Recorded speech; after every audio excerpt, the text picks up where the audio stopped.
2022년 5월 17일 화요일 달코라 뉴스입니다. 로얄레인 한인미용실 헤어월드 총격 사건의 용의자가 드디어 체포됐습니다. 헤어월드 미용실 총격 사건과 관련해 달라스 경찰국이 주최한 타운홀 미팅이 어제 달라스 한인문화센터에서 열렸습니다.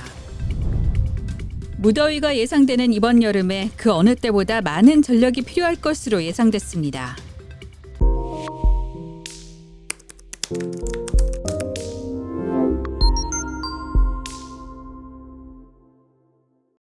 로얄레인 한인미용실 헤어월드 총격 사건의 용의자가 드디어 체포됐습니다. 달라스 경찰은 오늘 새벽 3시 40분경 범인 체포 소식을 발표했습니다. 다만 경찰은 용의자의 이름이나 범행 동기 등 자세한 정보는 제공하지 않은 채 경찰국 대변인은 에디 가르시아 국장이 오늘 오후 추가 정보를 발표할 예정이라고 밝혔습니다. 한편 헤어월드 총격 용의자 체포 소식은 어제 달라스 한인문화센터에서 타운홀 미팅이 열린 지 하루도 되지 않아 전해졌습니다. 지난 14일 에디 가르시아 달라스 경찰국장은 이번 한인 미용실 총격 사건을 증오범죄로 규정한 바 있습니다. 한인 미용실 헤어월드 총격 사건과 관련해 달라스 경찰국이 주최한 주민안전 타운홀 미팅이 어제 오후 6시 반 달라스 한인문화센터에서 열렸습니다. 이날 회의에서는 헤어월드 총격 사건과 관련한 달라스 경찰국의 입장, 지역사회 안전에 대한 주민 신고의식 고취 및 범죄 피해자 지원 방향 등이 안내됐습니다.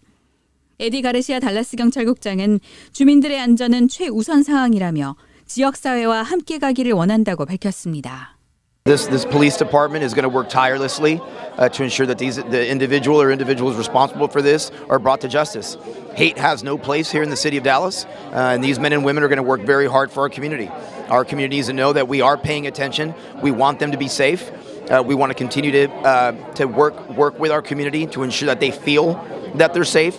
And ultimately, the work of these men and women to apprehend this individual is paramount. And I look forward to the day that I can sit in front of you and tell you we've taken that individual into custody. Oh, indefinitely. We don't have any plans to take them off. We need more surveillance capabilities and not less. And so there is no plan. My plan really goes with when my community feels safe as opposed to when the numbers say. We are moving the investigation forward. We feel confident with our investigation, but it's a little premature to say that anything of substance at this point, but I'm hoping that we're able to say something soon.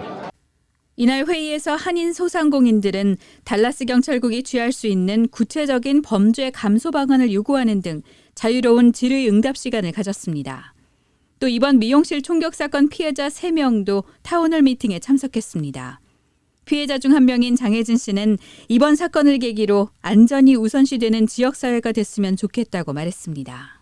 미국 경찰분들께서 저희 대한민국 국민들을 위해서 이렇게 시간을 내주셔서 너무 감사하고 이런 계기가 더욱더 안전을 강화할 수 있고 지역 사회의 발전보다 안전을 기여해서 안전이 곧 발전이 되는 그런 살기 좋은 나라가 됐으면 좋겠어요. 타운홀 미팅 후 유성주 달라스 한인 회장은 많은 동포들이 관심을 갖고 참여해줬다며 한인 사회의 단합을 주류 사회에 계속 보여주길 바란다고 전했습니다. 주류 사회에 한인들에게 힘을 합해서 뭐를 한다. 당에도 가만히 있는 게 아니라 우리가 정말 많은 도움을 줬어요.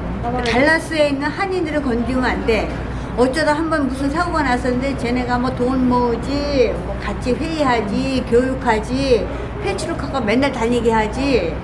그런 식의 메시지를 주류 사회에 줬으면 좋겠어요. 그 사람들은 그런 일을 한 명 가만히 있는 게 아니라 정말 단체로 모여서 그런 일이 근절하게 노력하니까 우리는 한인상가 근처에 접근하면 안 되겠어.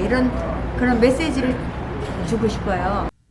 어제 타운홀 미팅에는 에디 가르시아 달라스 경찰국장을 비롯해 북서 순찰지구 총괄 책임자인 릭 왓슨 부서장, 달라스 한인타운을 지역구로 두고 있는 오마르 나바에즈 시의원, 유성주 달라스 한인회장, 그리고 한인 동포와 지역 주민 등 130여 명이 참석했습니다. 무더위가 예상되는 이번 여름에 그 어느 때보다 많은 전력이 필요할 것으로 예상됐습니다. 주 전력망을 운영하는 텍사스 전기 신뢰성위원회 얼컷은 올여름 기록적인 전력 수요를 예상하면서도 극한 상황을 제외한다면 전력 공급에 문제가 없을 것으로 예측했습니다. 얼컷은 올여름 전력 수요가 기록적인 77,317메가와트에 이를 것으로 전망했는데 1메가와트는 약 200가구의 전력을 공급할 수 있는 양입니다. 전력망은 전력 수요와 발전소 고장, 풍력 및 태양광 발전 고장이 정상 범위 혹은 심지어 높은 수준인 경우에도 전원 사용이 가능하게 해야 합니다.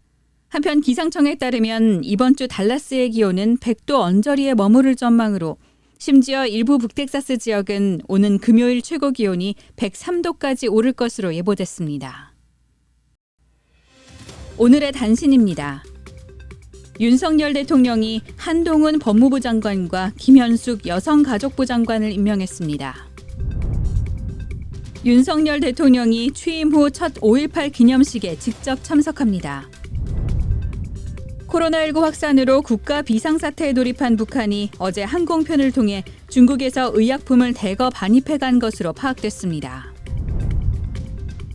우크라이나 전쟁과 코로나19 대유행 탓에 저개발국의 영양실조 어린이를 위한 치료식 가격이 급등했습니다.